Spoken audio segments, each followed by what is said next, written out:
Welcome back to the Torch Theatre, Peter. It's Thank lovely you to very have much. you here. It's a joy to be back. Brilliant. So we're just going to ask you a few questions about GRAV that's coming back to the Torch Theatre very soon. So for those who haven't heard of GRAV, the show, or even GRAV, the international rugby player, what was it about him that made him an ideal subject for a theatre show? Well, most people would know that GRAV was a fantastic rugby player, played for Llanelli, for Wales, for the British Lions, for the Barbarians. You know, you can't argue the case that he wasn't anything but brilliant. But he probably wasn't in the top 10 of Welsh players, you know, so we haven't followed his story because of his greatness as a rugby player. What this show is about is his journey to becoming a great rugby player, what he had to overcome to become a great rugby player. I mean, if we were writing about Gareth Edwards, who probably is the greatest rugby player that's ever lived, there's not necessarily a backstory, you know, because he went to public school, he had great coaching, etc., and became the greatest rugby player there was. GRAV's background is very different. I won't go into it because it would spoil the play, but what he had to overcome to become that great rugby player that he was is amazing, and it's what the play is about. And of course, we need to remember that he wasn't just a great rugby player. When his career finished, he went on to be an actor.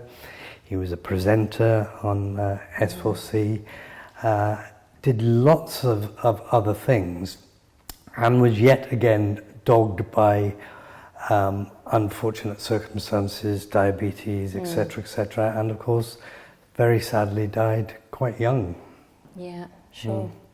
So whose idea was it to create the show about Ray Gravel? Well, it happened in a very odd sort of way. Gareth Bale, who plays Grav, he was working down here at the Torch with me, and just in an idle moment, coffee break or something, I said, "Have you got anything lined up for the future?" And he said, "I'd like to do a one-man show about Ray Gravel." I said, "Oh, right." And secretly I was thinking, oh, what a good idea. What a shame that I didn't think of that, or whatever. So anyway, a couple of days later I said to him, "How far have you got with this show?" Expecting him to say, "Oh, well, we start rehearsal next Monday," or whatever. And he said, "Oh, it's only an idea. I haven't Just thought an anything, idea, just an idea." Yeah. And I said to him, I said, "Well, I'll do it with you, you know." And he said, "Great. Let's do it, you know." It went from there. It went from there, and then we contacted Owen Thomas, who Gareth had worked with before. I didn't know Owen myself, and commissioned him to write the piece. You know? Fabulous. So that's how it was born. So what has been your role during the creation of the show then? Well, it was a lovely. We had a lovely way of creating the piece because Gareth and I started working together, and we would go back to Owen with ideas and say, "This is how we think it should be structured, maybe," and then Owen would write bits, he'd send them back, we'd rehearse those and maybe ask to change. So it was a real creative process between the three of us, you know, and so I wouldn't say that I was the driving force behind it by any means. You know, we all had our tuppence worth to put into it, you know, and yeah, it was a really lovely way of working. Right. Yeah. Great. So for those that have already seen it, why should they come again? And for those who haven't seen it at all, then what can they expect? Well, if you haven't seen it, the answer is quite simple. It's been going for 10 years and still selling out theatres, so you're obviously missing something. Yeah, so you should really come and see it. For those that have seen it before and may be thinking, well, I've seen it, why should I go and see it again?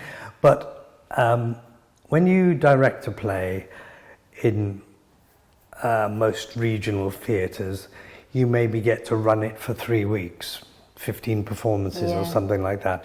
And it develops as it goes along. And the last nights are always frustrating because you think, God, it was really about to take off. It was, you know, we'd settled down into a rhythm and it was ready to explode, you know, and now we're finished. With GRAV, of course, we've been doing it for 10 years, so it's changed. We've had tweaks, we've cut bits, we've added bits. We've just learned from the experience of performing it. And of course, Gareth, who plays GRAV, when we first started it, he was in his early 30s, and now 10 years on, he's probably, I would say, the ideal age to play GRAV. You know? Of course. Yeah, of course. That's great. So why do you think that it's important that the theatre in Wales produce the show, and what has it contributed to Welsh culture? Well, to be honest, I don't think any other theatre outside of Wales would have produced it. You know, I don't think outside of Wales people really knew GRAV as the icon he was within Wales. So, and you know, it's interesting that although we've played all over the world, we haven't played that much in England because I don't, you know, they've got their own heroes, etc. Hasn't quite got the same impact. Yeah. So I think it had to be done in Wales, and I think what it's done for Welsh culture, it's introduced a lot of people to the theatre that wouldn't have gone. You know, try and get a lot of men into a theatre is not easy, and having run a theatre for 25 years, I know it's a struggle, but a bit of rugby or something, you know, something that they can relate to. Absolutely. And it's been so well supported by men. And what's lovely about it is that couples come and there's something for both of them. They enjoy it equally. You know, it's a very moving piece, you know, and I remember when we played in New York, I was standing outside the theatre we were playing at, and this woman came towards me. I thought, I recognise her. And she was a girl I went to drama school with 40 years previously, and she'd seen my name on the poster, and she lived in New York. She was American, so she thought she'd come along to see it. Well, she didn't even know what rugby was, let alone who GRAV was. And when I saw her after the show, she was in floods of tears, you know. Wow. So I think that says a lot about it. Is very moving. It's not necessarily a rugby play, although there's a lot of rugby anecdotes in it, you know. It's still a moving piece of theatre, isn't it? Absolutely, yeah, for sure. So GRAV has proved so popular all over the globe. You just mentioned New York there. So tell us a bit about the worldwide journey that it's been on. Well, it's just been an incredible journey. You know, you would expect a play that we produce here at the Torch Theatre in Milford Haven would tour around Wales, which is done many times. But when the Rugby World Cup came to the UK, we actually opened the official opening of the Rugby World Cup by performing it in rugby. So that was a big thing. We were then invited to New York by the American Welsh Society.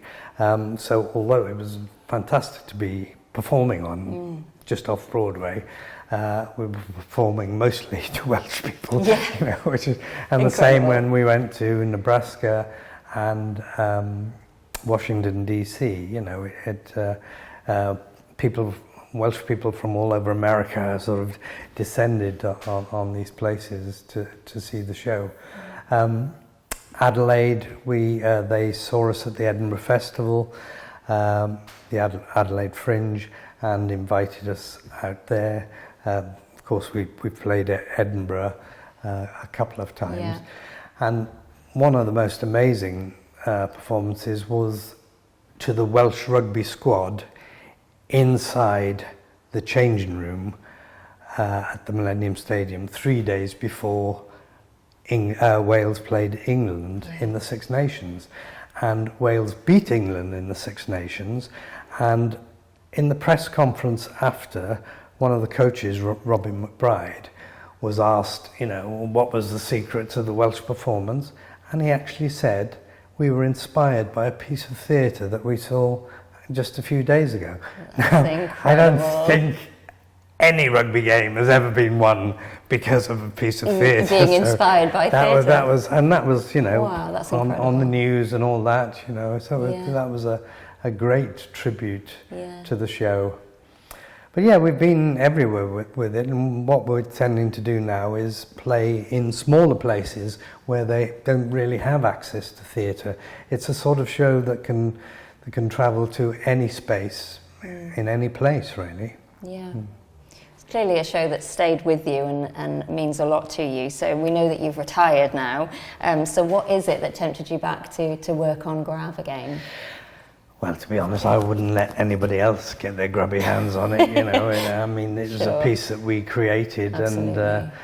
And it would be wrong, totally wrong for me not to do it, you know. So, and I, you know, I'll only rehearse it for another week just because we're doing it on the big set that we did originally with all the bells and whistles, you know. So it'll be great to do it as we did it originally.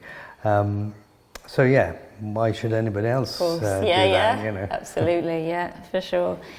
So you worked at the Torch Theatre for many years. You left to work over the border and then returned as the artistic director, as we know, for 25 years.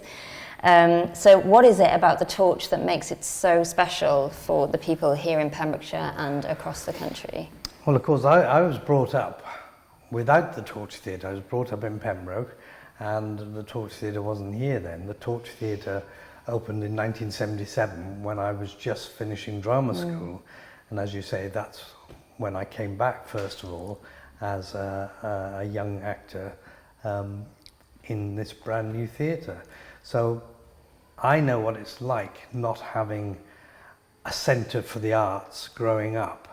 And you can't say you missed that because you don't know what you it were is. missing, yeah. But I know when I went away and experienced theatre and you know, saw children going to shows and all that, you know, you think, oh my goodness, what we missed. So I think the Torch is extremely important, but so is every other theatre. You know, everybody should have access to the arts. You know, most towns have libraries, they have sports centres, and not everybody wants to read, not everybody wants to go to the gym or go swimming. So why shouldn't we have more of a choice and have a theatre within every community? So I think it's a great asset to Pembrokeshire, and long may it live. Absolutely, yeah. Well, thank you so much for coming in today to speak to us, and we can't wait to have GRAV back on our stages at the Torch Theatre. Get your tickets, everyone. Yeah.